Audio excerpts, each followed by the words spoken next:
The summer of 2009 was one of quiet transformation. I had just moved to the city, eager to carve out my own space in the professional world, leaving behind the familiarity of my small hometown. My early 20s had been a series of restless decisions, jumping from one relationship to another, never quite settling, always chasing the next fleeting connection. Trust had never come easily to me. I'd seen my father's indiscretions, my mother's silent suffering, and I had sworn never to end up in such a tangled mess. Yet, despite my determination, I was still searching for something I couldn't quite name, an anchor, a presence that could steady the restless tide of my emotions. It was during this uncertain period that I first heard of Audrey. Friends mentioned her in passing, a name dropped casually in conversation at dinner parties or late-night drinks. She was a friend of a friend, someone always on the periphery of my social circle, but never quite within reach. When we finally met, it wasn't under any grand circumstances. No sweeping gestures, no cinematic romance, just a quiet introduction at a mutual friend's birthday party. And yet, from the moment I saw her, I knew she was different. Audrey embodied everything I thought I wanted in a partner.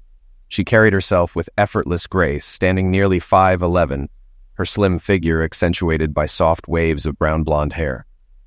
Something about her presence captivated me instantly.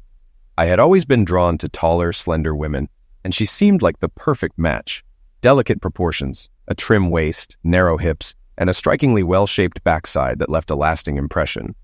From the moment we met, she looked at me with wide-eyed excitement, the kind you'd see on a child unwrapping gifts on Christmas morning.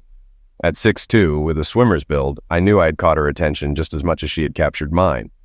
Our friends often joked that we couldn't wipe the smiles off our faces when we were together, and the chemistry, off the charts. For the first 2 years, our relationship was pure electricity, all passion, all physical. Conversation seemed secondary, but I didn't mind. Then she betrayed me. Her mistake? Brad, a towering 6'10" basketball player. My phone lit up with messages from friends, all showing me the evidence. Instagram posts of them pressed close, kissing, and, worst of all, a video of him leading her into his room. Rage boiled inside me. The next day I confronted her. She didn't deny it. Blaming the booze, she claimed not to remember if they had actually slept together. She begged for forgiveness, insisted she loved me, and swore it was nothing more than a drunken lapse in judgment. Everyone told me to let it go. My buddies argued I'd never find someone more attractive. After 2 weeks of inner turmoil, I caved and forgave her on one condition. If it happened again, we were done. Looking back, I should have listened to the right people. The ones telling me to walk away were the ones in happy marriages. The ones urging me to stay? They were stuck in miserable relationships. Back then, I didn't grasp the truth. Loyalty outweighs appearance. Life moved forward. I became a programmer. Audrey worked as an administrator, and within a year, we got married. Soon we had our son Matt, and then our daughter Marcy. Over time, she transitioned into real estate, specializing in high-end properties, and her income skyrocketed. But with her career success came longer hours, late nights, and a dwindling closeness between us. And though years had passed, I had never fully let go of Brad's betrayal. A gnawing doubt crept in, so I took action. I installed monitoring software on her phone and hid a recording device in her bag. It didn't take long before I had the proof. Recordings of her with a man named David. The GPS confirmed what I already knew deep down. She wasn't at work, she was at his apartment.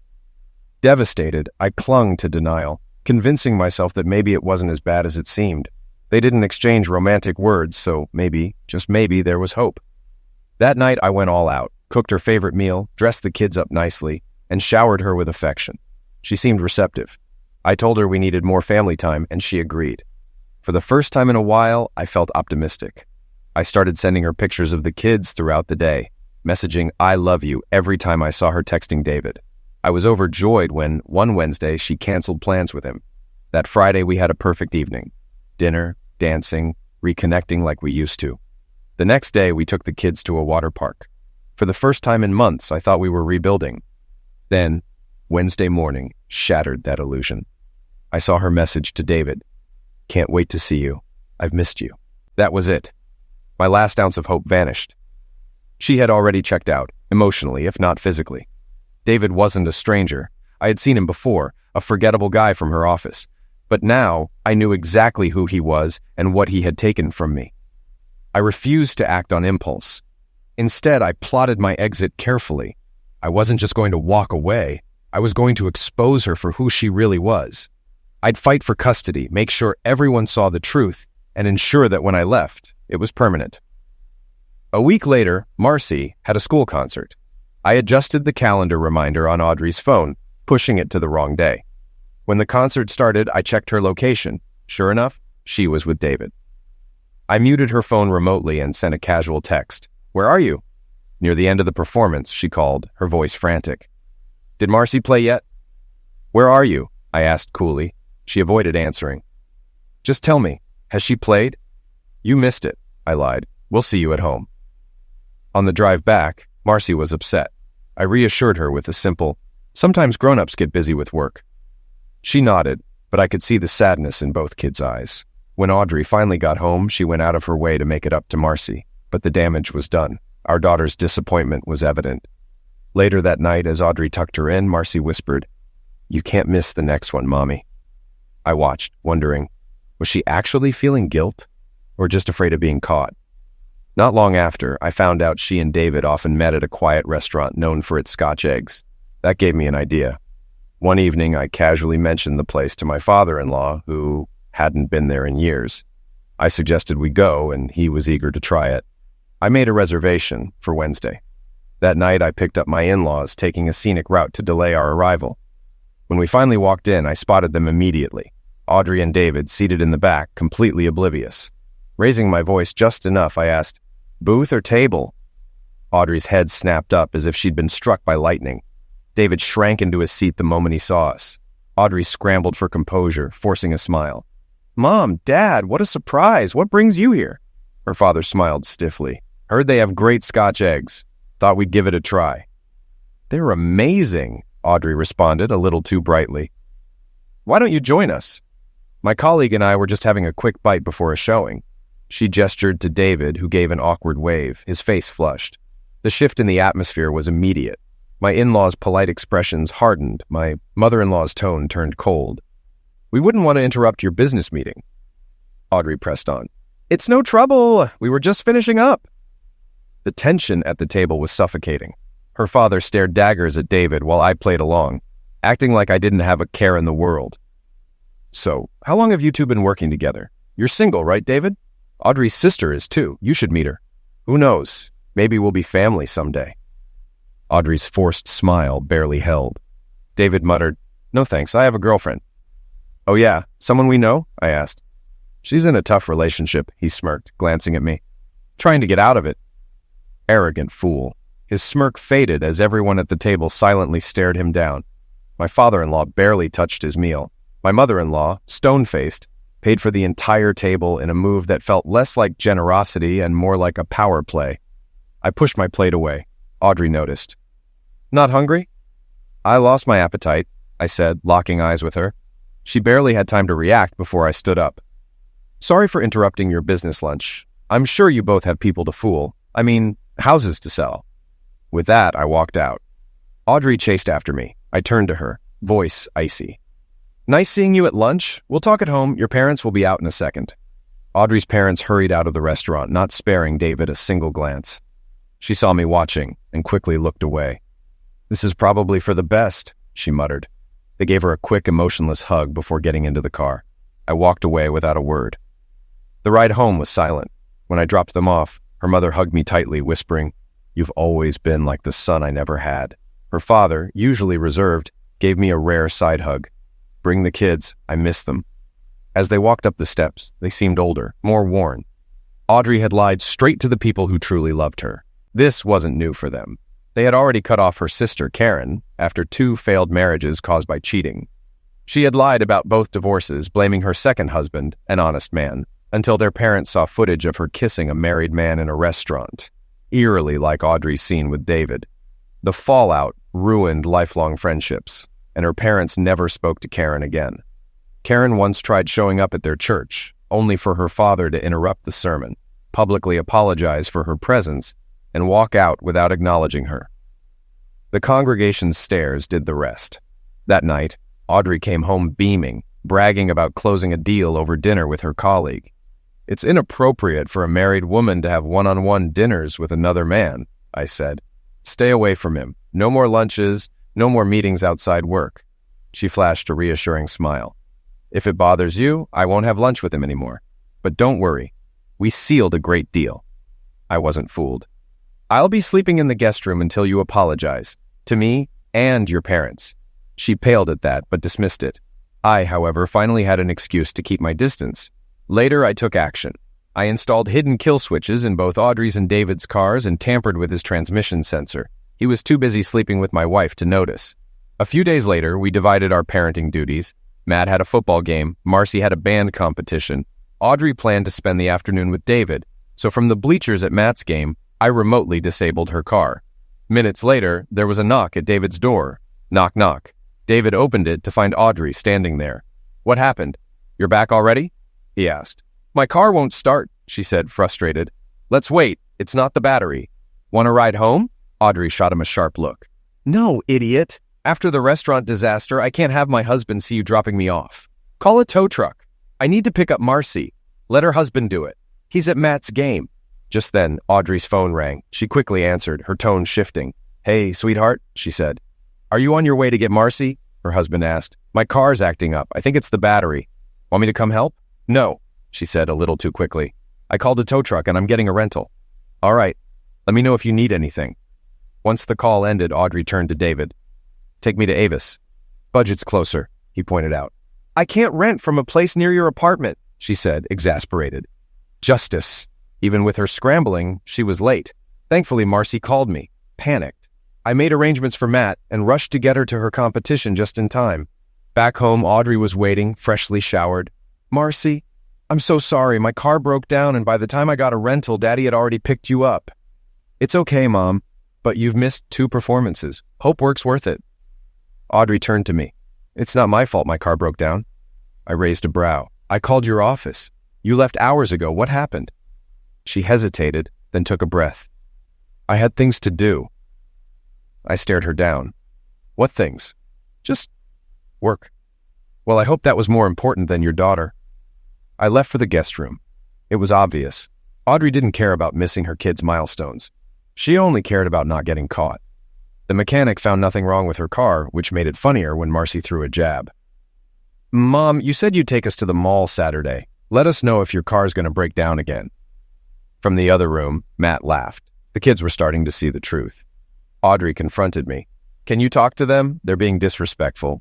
I smirked. I'll think about it after I get that apology. Then I shut the guest room door. Saturday, I took Marcy and her friends to the mall while Audrey pretended to work. She didn't go to David's, nor to their usual hotel. Instead, her car sat parked at a house, for sale. When we got home, Marcy made sure to thank me loudly. Thanks, Dad. I really appreciate you taking us. Then she ignored Audrey completely. Audrey looked like she wanted to argue, but I just chuckled, grabbed a drink, and locked myself in my office. Matt's birthday was coming up. I booked lanes at a bowling alley, choosing a night without league games. When I told Audrey the date, she tensed. Guess Wednesdays weren't just for bowling. I'll take the kids and their friends, I said. You just need to grab the cake and candles.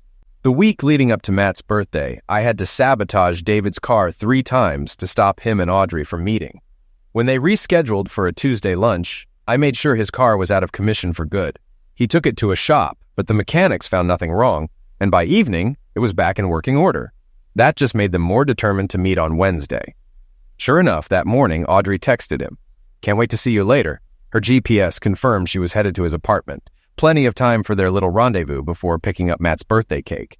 And I had just enough time to set up a surprise of my own. Renting a car with a large trunk just in case, I made my way over. Once Audrey's phone confirmed she had arrived, I carried my special gift to David's front door. A black cloth concealed the cage I placed against the entrance. Then, gripping a door ram, I took a few practice swings before slamming it against the lock. As soon as the door cracked open, I zapped the cage with a taser. An enraged skunk shot inside like a missile. I pulled the door shut and sprinted back to my car. Then, tapping into Audrey's phone mic, I sat back and listened. Pure chaos erupted. Screams filled the air as David panicked, demanding Audrey call the cops. I remotely locked her phone, ensuring she'd struggle with the passcode in her flustered state. David must have run into the living room to grab it, because I finally heard him shouting into the phone, "There's a wild animal in my apartment! Send help!" 15 minutes later, police arrived, saw the busted door, and entered cautiously. with tools drawn, only to be met with a furious, spraying skunk. Their yells and gags echoed through the mic before they stumbled back outside, slamming the door shut. Animal control arrived hours later to capture the culprit. But by then, the apartment was a toxic disaster zone, and the two officers who had gone inside were just as miserable as Audrey and David. Reinforcements showed up, but one whiff of the place sent them right back to their squad cars. "Who lives here?" an officer finally asked. David groaned. "I do." "And you?" He turned to Audrey. "I was just visiting." "ID. Is that necessary?" she snapped. The officer, exhausted and reeking of skunk, was in no mood. "Lady, I got sprayed in the face. Don't push me." She reluctantly handed over her ID. The officer scanned it, then raised an eyebrow. "So, how do you two know each other?" "We work together," she replied. "And what were you doing here?" "Picking up some documents." The cop looked unimpressed. "And the skunk? He work with you too?" David stammered, but Audrey cut in. "It was a gift." The officer blinked. "You bought your coworker a full-grown skunk?" "He's not my boyfriend," she shot back. "Didn't say he was," the officer smirked. "So why'd you get him a skunk?" "I thought it was a baby. He said he liked skunks, so I wanted to surprise him. But when the package arrived, this adult skunk jumped out." The cop was clearly over it. "You buy all your coworkers' pets, or just this one?" Audrey didn't answer. Turning to David, the cop pointed at the door. "And that?" David sighed. It was already broken. The cop studied them for a moment, then exhaled. "I know you're lying, but I'm not cramming you two into my squad car like this. Fix the door." With that, the officers left, slamming the door behind them. David spun on Audrey. "What the hell just happened?" She crossed her arms. "We couldn't tell them someone broke in and dumped a skunk inside." "Why not?" "Because they'd ask my husband. If it was him, he already knows. If it wasn't, they'd tell him I was here." Then her voice turned sharp. "Now be honest. How many other women have you been seeing?" David stiffened. "No one." "When's the last time you slept with someone else?" He hesitated. "Maybe a month ago." Audrey's tone hardened. "So you have been with someone else while we—" He sighed. "There was another, like 6 months ago." "Were they married?" He shrugged. "Maybe." Audrey let out a bitter laugh. "Great, so one of their husbands is getting revenge." Then after a pause, she muttered, "If it's my husband, I'll find out." Her phone rang. "Hey, Audrey," I said cheerfully. "You grabbed the cake yet?" Just leaving work now." "Don't let Matt down," I said before hanging up, still listening through her mic. "Damn," she muttered. "It's Matt's birthday. I have to get the cake." I heard her rush to shower and get dressed before leaving. Once her GPS showed she was halfway to the store, I remotely disabled her car again. She cursed and tried restarting it.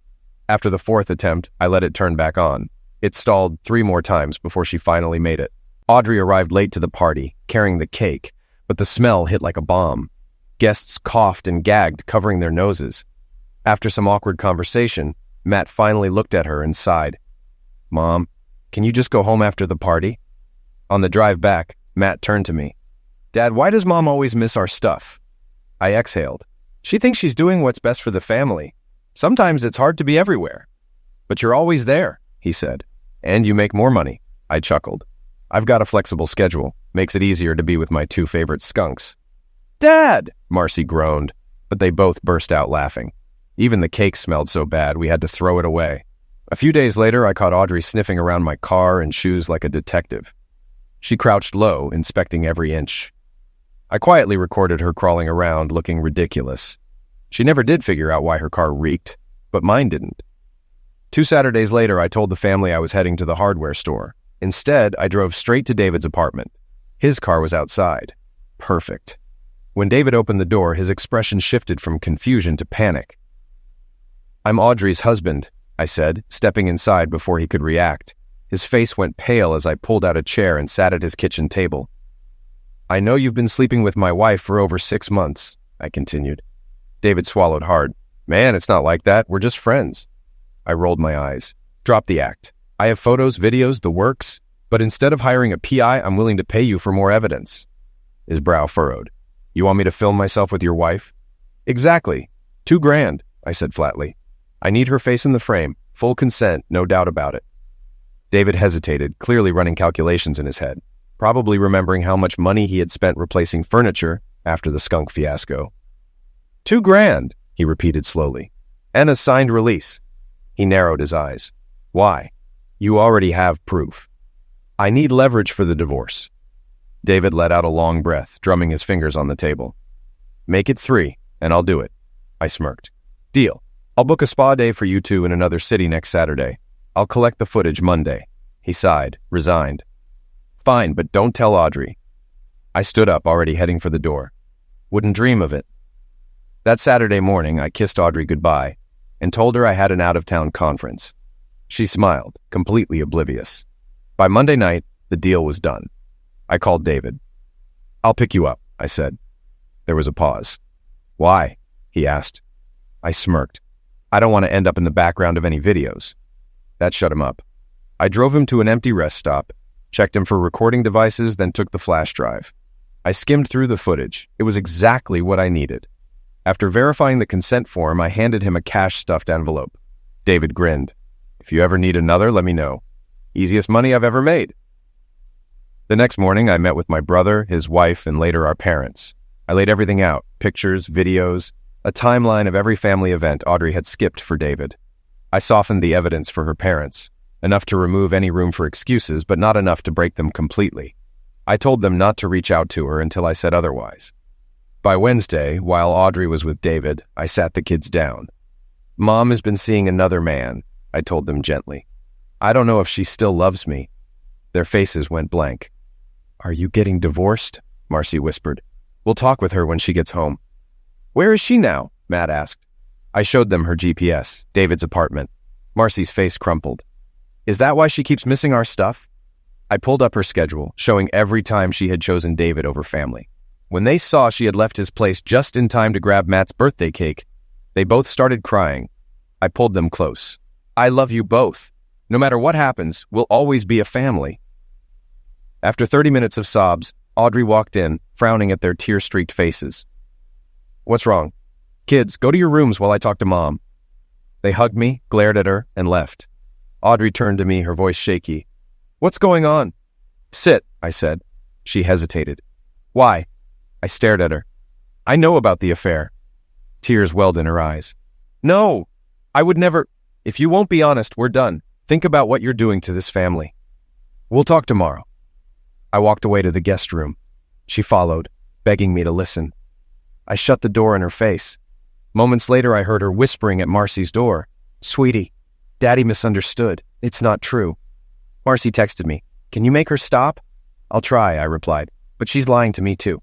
Maybe you're wrong, she typed hesitantly. I have photos of them in bed. Oh. I opened the door. Audrey stood there, eyes pleading. Leave the kids out of this until we settle things, she said. But I need to know what you told them, I replied. She hesitated, then exhaled. I told them the truth, that you're seeing someone else. Her shoulders slumped as she leaned against the wall, silent. That night, I heard her crying in our bedroom.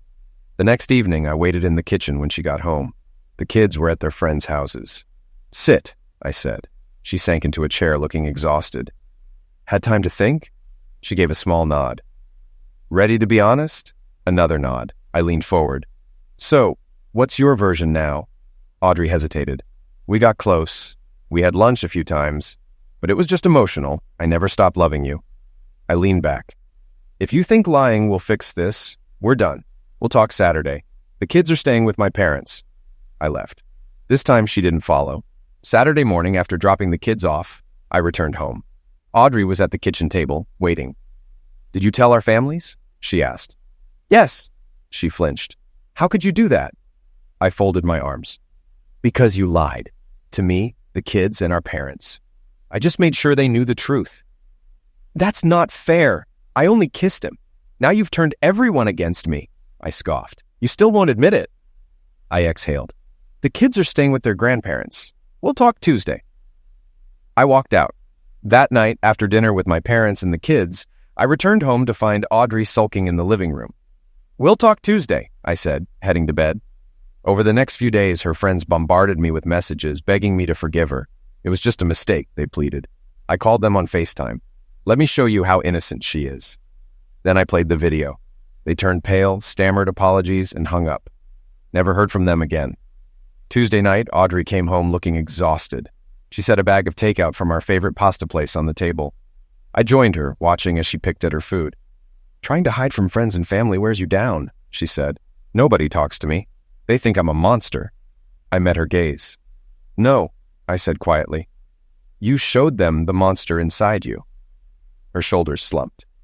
"They said you showed them photos." "I did." She swallowed hard. "No one will show me. Can I see?" I smiled, slow and deliberate. "If it helps. I didn't let copies get out. I won't let our family be humiliated." I pulled out my phone and showed her the photo and video. She stared at the screen, silent. After a long moment, she whispered, "I love you. Can't we forget this mistake?" I exhaled, shaking my head. "How strong was your love if you needed someone else?" "I never loved him," she said quickly. "Marriage is simple," I said. "Shared responsibilities, trust, and fun. I was 100% in. You left me with the trust while you fooled around." She flinched. I stared at her, voice steady. "You stole my love by giving yours to someone else." Her voice dropped. "How long have you known?" 7 months. Her breath caught. "Why didn't you say anything?" "I hoped it was a one-time mistake and you'd be honest." Her eyes filled with tears. "I'm sorry." I studied her. "How can I trust that?" "Because I love you," she pleaded. I let out a bitter laugh. "The same truth you told when you denied it?" Silence hung between us. After a long pause, she whispered, "Is there anything I can do to fix this?" I stood and returned with an envelope. "This is a postnup," I said, placing it in front of her. "Sign it, and I'll consider taking you back. We'll need therapy." She looked stunned. "I don't want to sign that." "Then we're done," I said flatly.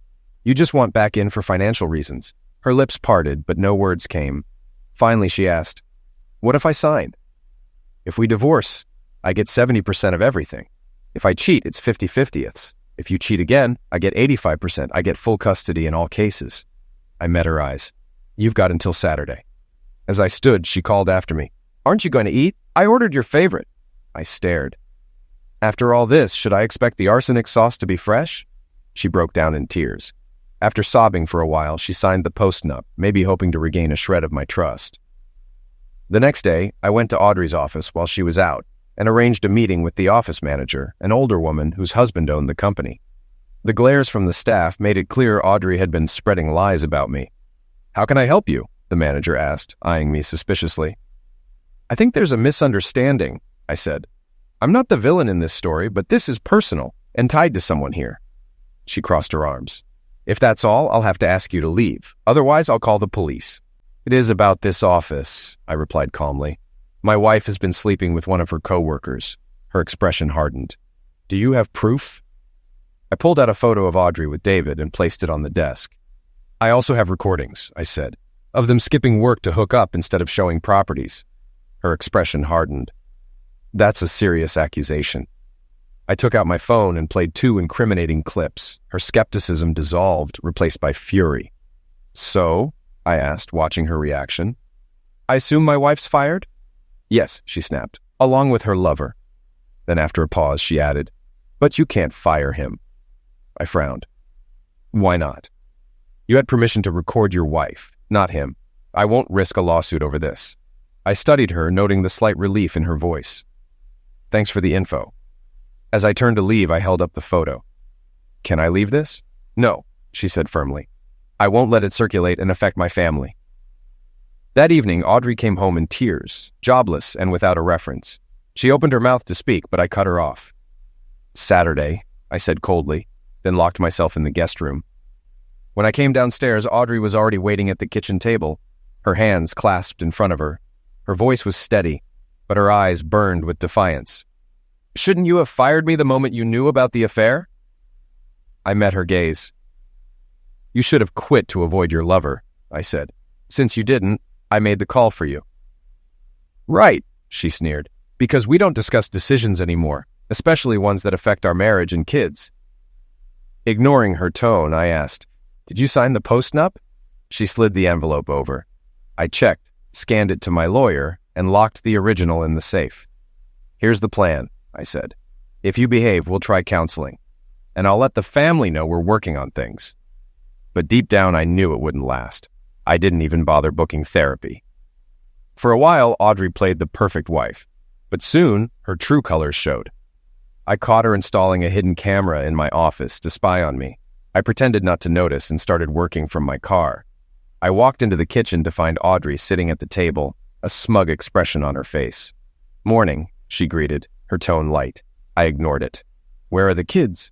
"At my parents'," she said casually.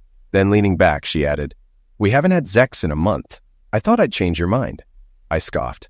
8 months, actually. She blinked, caught off guard. 8? No way.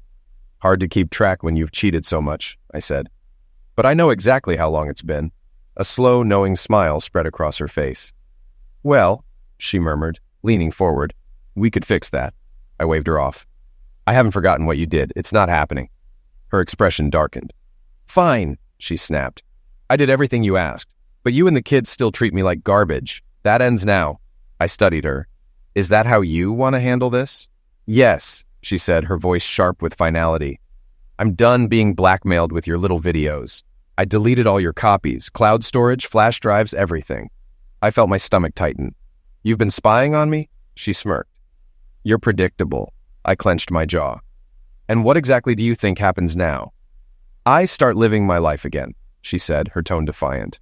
"I found another job, and I'll be taking the kids to my place for dinners. When you start treating me with respect, we'll talk." She grabbed her bag and headed for the door. To her surprise, her sister Karen stepped out from the dining room, and they left together. For 2 months, Audrey spun her lies, convincing the kids and her parents I'd faked everything. If he had proof, she said, he'd show it. With everything deleted, I had nothing. The kids were confused, her parents believed her, and even my parents started to doubt. Only my brother and his wife stayed firmly on my side. But I wasn't done. I met with David again and arranged another video. This time, I went big. A beachfront hotel in Florida, first-class tickets for him and Audrey, and $5,000 for the footage. I told him to film on the balcony. David tried to extort more, asking for an expensive dinner. To my surprise, Audrey brought Karen along too. I had to buy another ticket for her. 2 weeks later, I sat in my car with David, watching the footage on my laptop. It was exactly what I needed. Audrey, unaware, caught in full detail. I encrypted the video, uploaded it to the cloud, and locked the flash drive in my pocket. As we drove back, David finally broke the silence. "Where's my money?" "I've got a few questions first," I said. He sighed. "Fine." "Did you approach my wife?" "Not really," he said with a shrug. "It just happened, working together." "Who brought up Zex first?" "She did." I turned onto a quiet road, the hum of the tires filling the silence. "How many women have you seduced in this town?" I asked. He grinned. 7. "Names?" He shook his head. "Can't say, but for another $2,000 I might." "Deal." Smirking, he rattled them off. Office staff, married women from local gyms, even the office manager. Casually, I reached into my pocket and turned off the recorder. "Wow," I said, smirking. "Want to see something crazier?" I floored the gas pedal. The car surged to 70 miles per hour. His grin vanished. "Hey man, what are you doing?" he shouted, panic creeping into his voice. I kept my eyes on the road, my voice calm. "Sorry," I said. "That wasn't the crazy part. This is." I swerved off the road into the trees, slamming the brakes at the last second. We hit a tree at 40 miles per hour.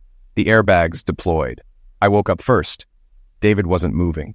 I called the police to report the accident. The cops ruled it an accident. They took my laptop and flash drive as evidence, but they found nothing unusual. After a hospital checkup, I went home, nursing my injuries for a week. When Audrey heard about David's pass away, she called, her voice trembling, trying to piece it together. I played dumb. The next day, the police showed up at my door. "Yes," I admitted. "I knew about the affair. I paid him to stay away from my wife, but he demanded more. That's when the accident happened." They pressed me, but I didn't flinch. "Are you saying," I snapped, "I crashed a car hoping only he'd die? You think I'd risk my life for that?" With no solid evidence, they backed off. They had nothing to prove intent, and no one's dumb enough to risk their own life just to eliminate someone else. A few days later, Audrey called. "I want to meet and talk about our marriage," she said cautiously.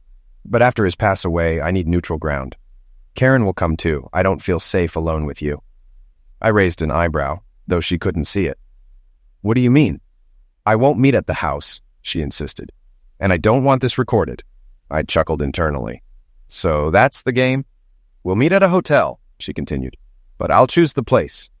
Fine, I replied smoothly, but I'll pick the room number. She tried to argue, demanding control, but I wouldn't budge. I don't want you recording me either, I said. This way neither of us knows the room until check-in. She reluctantly agreed. Now, I was curious. What was her real agenda? She could have just met me at home. Clearly, she didn't want anything documented. Saturday afternoon, I followed Audrey and Karen to a hotel across town. At check-in, the receptionist offered us room 216. I'd prefer a higher floor with a view, I said. The clerk listed options, and I picked one. Audrey and Karen looked disappointed. Guess they'd have to retrieve their hidden mics from 216. Probably even bribed the clerk. In the elevator, Karen slid next to me, her arms snaking around my waist. No matter how this ends, she purred. I hope we can stay friends. I shot her a cold smile. This is between me and my wife. Don't interfere. Karen pouted but backed off. Audrey never trusted her around me. Seems that changed. The room was basic. A desk, drawers, and a queen bed. Audrey crossed her arms. Now what? I smiled slowly. Take off your clothes, completely. She blinked. What? I don't trust you, and you don't trust me. If you want to talk, strip. Audrey glanced at Karen for backup. She's my sister, Audrey protested. I don't want you seeing her without clothes. I shrugged. Come on, she's not exactly a mystery to this town. Karen stuck her tongue out, revealing a piercing. Audrey sighed and gave in too easily. So that's one of her goals, I thought. But I came prepared. As they undressed, I did too, folding my clothes neatly on the desk. While my back was to them, I slipped a pen from my pocket, identical to the hotel's, but with a hidden camera inside. I'd spent the previous day collecting pens from every hotel in town. Once everything was in place, I set my clothes in the bathroom, ensuring the camera had a clear view. Then, without clothes, I sat at the desk. Audrey and Karen sat on the bed, clothes piled beside them. I leaned back in my chair, exhaling slowly. Okay, I said, settling in. Now that we're comfortable, let's get to it. I deliberately avoided looking at Karen. I wanted a serious conversation, but that clearly wasn't their plan. Audrey leaned forward, her voice dripping with sweetness. I love you, darling. I let out a bitter chuckle. Like your favorite pair of shoes? Her smile faltered. You know that's not true, she said quickly. I really love you. Sure, I said flatly. As long as my credit card works. Annoyance flickered across her face. Don't be so dramatic. Our marriage can handle this. Handle what? I shot back. You drained all our strength, stabbing me in the back, and now you want the knife back? Her expression hardened. Stop being melodramatic, she snapped. It was a mistake. Yeah, I nodded. One that ends in divorce. Her eyes flashed. Don't be like that. It was just a little mistake. It wasn't little, Audrey. It was deliberate. I held her gaze. Like drowning puppies and pretending you didn't know it would eliminate them. Her face went pale. I'm sorry I lied, she whispered. But I only lied because I was ashamed. When you confronted me, I realized my mistake. I scoffed. Oh, you mean the first time I confronted you and you claimed it was a misunderstanding? Or the second time when you said it was just emotional? Or the third time when you insisted you only kissed him? She flinched. And when your friends called me swearing it was a one-time mistake, you only stopped lying when I showed you proof. Karen tried to jump in. Let's not say things we'll regret. I shot her a glare. Regret? You're underestimating the situation. How many married men have you seduced, Karen? Audrey's voice trembled. But I'm so sorry for what I did. Oh, you feel guilty now? I asked, my tone sharp. So everything's fine? She looked down, silent. But you don't feel guilty enough, I continued coldly. Don't worry. I'll help you with that. Audrey mumbled. It's not that bad. I let out a dry laugh. Not that bad? What's the difference between you and a con artist? You gained my trust just to betray it. I didn't deceive you, she snapped, her defensiveness flaring up again. Marriage is a contract, trust and fidelity, I said. You broke both. How is that not deception? I kept my end of the deal, she shot back. It was just sex. Right, I said, voice dripping with sarcasm. That's why you hid it? Like forgetting to buy orange juice? Her tone shifted, turning accusatory. Forcing me to sign that post-nup was unfair. Unfair? I laughed bitterly. If I get a ticket, I pay. If I don't pay taxes, they seize my assets. But cheaters? They get off scot-free. I leaned in, my voice low and steady. If life were fair, cheaters would lose 75% of everything in divorce and the right to raise their kids. Audrey flinched but said nothing. I shook my head. Marriage is about raising a family and being faithful. Otherwise, what's the point? She stared at me, unable to answer. Do you know how many affairs that start in infidelity last, Audrey? 5%? Was your plan to divorce me and marry him? I paused, then added, We'll never know. He's dead. Audrey's eyes darkened. Screw you. I deleted all your evidence. You've got nothing to control me. Now our parents and kids don't know who to believe. Was it worth it? Destroying your marriage? I pointed at her. I didn't destroy this marriage. You did. I'm just calling the time of pass away. She looked shocked, like she still thought this was my fault for catching her. Audrey's anger flared. Maybe I wouldn't have cheated if you'd paid more attention to me. I stared at her, calm and cold. Why should I? You didn't pay any attention to me. That shut her up. We sat in silence for a minute, tension thick in the air. Then Audrey whispered, Did you eliminate him? I smiled, looking right at the hidden camera. It was an accident. Her eyes widened. How could you do that? She wanted me to apologize or admit guilt, but I gave her nothing. Tears filled her eyes. He was a good guy. I let some anger show. A good guy? You mean the kind who seduces other men's wives? Audrey sobbed. But you still love me, I know you do. Correction, I said firmly. I loved you. True love is rare. You had it for a moment. I leaned in, my voice cold. In return, I got your desire for a husband, my money, my fidelity. You threw away love for cheap passion because you never knew what love was. Audrey's tears flowed freely now, but I wasn't finished. Plenty of men will desire you, but no one will ever love you the way I did. Not after what you did to me and this family. I stood up, leaving Audrey crying, clearly not the outcome she'd planned. But I had to admit, she bounced back fast. Her tears dried, her eyes sharpened, and her mind recalibrated. The first plan failed. Time for the next move. Audrey straightened, wiped her face, and locked eyes with me. I need a drink, she said coolly. Anyone else? I'll be at the bar. When I get back, let's talk like adults. Without waiting for an answer, she grabbed her clothes, dressed in the bathroom, and slammed the door on her way out. As soon as she left, Karen turned to me with a sly grin. You look delicious, she purred. Karen, I sighed. Now's really not the time. Ignoring me, she slid off the bed and stood between my legs. Karen, I repeated, firmer this time. I appreciate the offer, but your sister will be back soon. What she doesn't know won't hurt her, she whispered, leaning closer. I was trying to figure out the best way to shut her down when she suddenly hugged me tightly and pulled me onto the bed.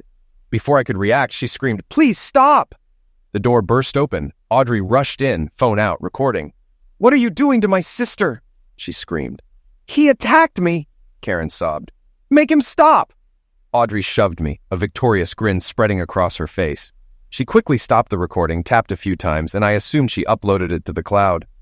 Now you're in trouble, Audrey sneered. I've got proof. Good thing I came back when I did, she added mockingly. Saved her just in time. They both laughed as I slumped in the chair, pretending to be defeated. Audrey wagged a finger in my face. Here's how this will go, she declared. First, the post-nup, gone. Mention it, and I'll have you jailed. You're only getting this chance for the kids.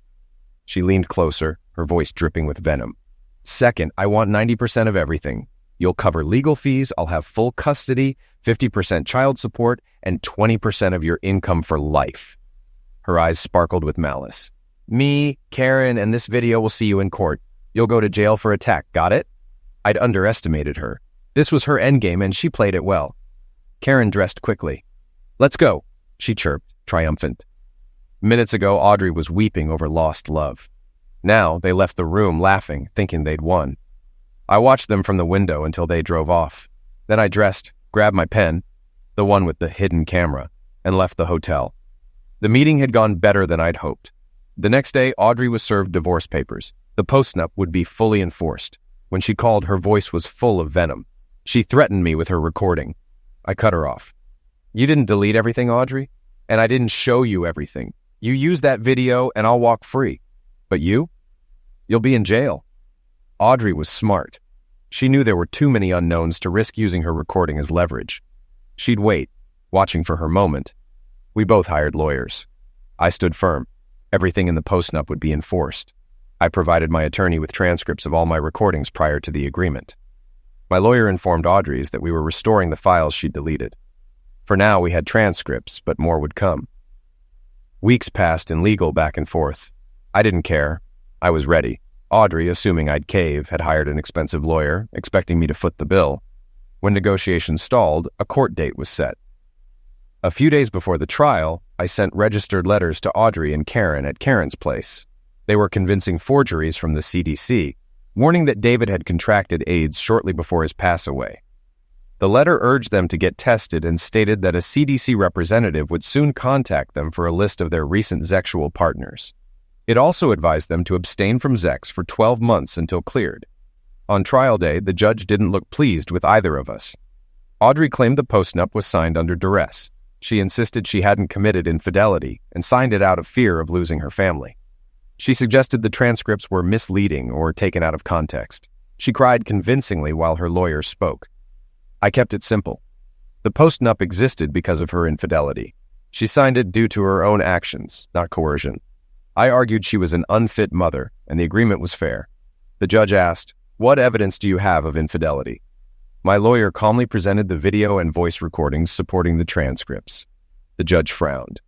"Why present this now?" My lawyer explained. "Audrey deleted the originals. Recovering data takes time. We only just retrieved the restored files." The judge turned to Audrey. "Did you delete the recordings?" Audrey stammered. Yes, but we also have a recording of her confessing to that," my lawyer added smoothly. Audrey had thought she'd deleted everything. She believed she'd outsmarted me when she planted that hidden camera in my office. But I'd stored backups in secure locations, including a flash drive she didn't know existed. The judge wasn't impressed. Judges don't like people who destroy evidence. Audrey's lawyer looked increasingly nervous. The judge adjusted his glasses and looked over the documents. "Do the transcripts match the recordings?" Audrey's lawyer hesitated for a moment before sighing. "Yes, Your Honor." The judge turned to Audrey. "Do you want to challenge their authenticity?" Audrey shook her head, her gaze fixed on the table in front of her. The judge nodded. "That settles the postnup's validity and nullifies any claim of coercion. However, these recordings predate the contract. Do you have proof of infidelity after the postnup was signed?" "Yes, Your Honor," my lawyer responded, pulling out the final video and transcript. "This proves infidelity after the agreement." The judge raised an eyebrow. "Why present this evidence now?" "The video was in police custody due to an accidental pass-away investigation. We weren't sure it still existed until recently." Turning to Audrey's lawyer, the judge asked, "Have you reviewed the video?" Audrey's lawyer exhaled sharply. "Yes, Your Honor, but we believe it's inadmissible. There's no consent form, and the date could be in question." My lawyer was already prepared. "The video was recorded on a public balcony where there's no expectation of privacy, no consent is needed, and we can prove the date." The judge leaned forward. "How?" "My client paid for the plane tickets, hotel, and expenses for Audrey, her sister Karen, and her lover. The timestamps align with that video." A hush fell over the courtroom. The judge blinked. "Did you consent to your wife's affair?" I met his gaze. "She never asked," I said flatly. "But no," the judge frowned. "Then how did you end up paying for their trip?" I sighed. "I offered her lover money to stop seeing her. He agreed, but instead he used the funds to take her on this trip." The judge tilted his head. "How do we know it's the same hotel?" "In the video, the hotel sign is clearly visible in the background," my lawyer explained. The judge studied me for a long moment. "How did you obtain this footage?" "I paid for it," I answered without hesitation. "He offered it, and I accepted." The judge raised an eyebrow. "Why go through all this trouble to collect evidence?" "For the divorce." "And he knew that?" "Yes," I said simply.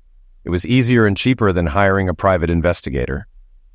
My lawyer added, "If authenticity is in question, Karen, who was present during the trip, can confirm it." All eyes turned to Karen, who squirmed in her seat. Audrey looked like she might explode. She was realizing now. Most of the time she thought she was having a passionate affair. David had been recording and selling the footage to me. For $3,000, I'd secured everything I needed. She would have paid 10 times that to keep those videos hidden. But now, it was too late. When I finished speaking, Audrey quickly whispered to her lawyer, who immediately requested a break. The judge agreed. After the recess, Audrey's lawyer stood up. "Your Honor, we've just received a video showing the defendant committing a serious crime and infidelity. which would nullify the post-nuptial agreement. Audrey and Karen nodded eagerly, confirming the video's authenticity. The judge turned to them.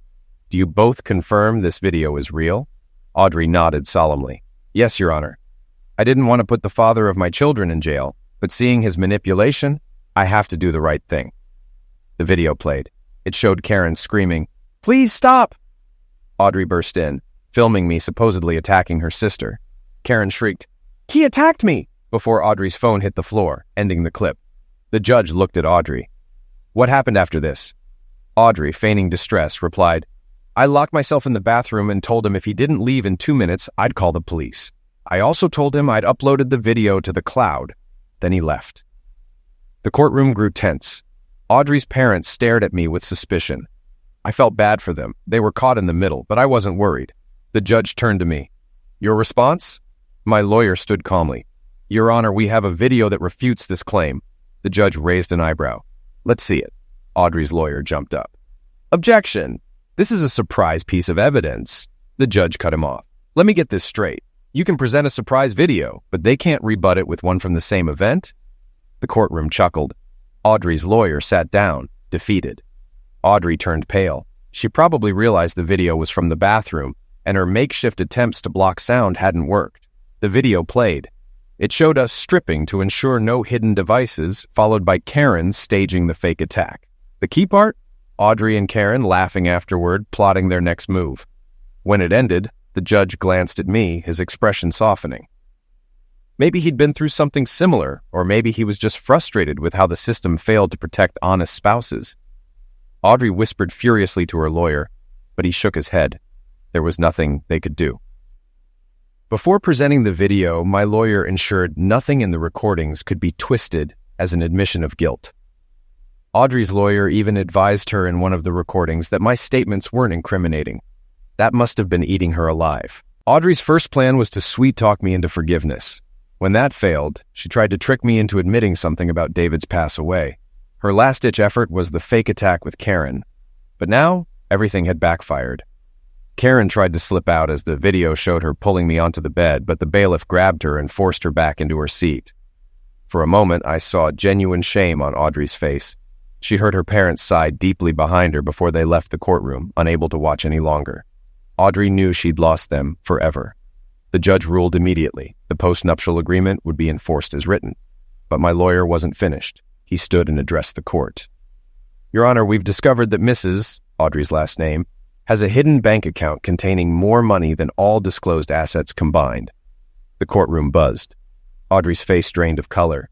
"She claimed she was paid monthly," my lawyer continued, "but in reality she was paid bi-weekly and deposited every other paycheck, plus bonuses, into this account for years." The judge's expression darkened as my lawyer added, "She also took out a second mortgage on the family home, transferring all equity into this hidden account." Audrey's jaw dropped. She looked to her lawyer in panic, but what she didn't know was that I'd been monitoring her phone since I first suspected her cheating. I saw every transfer.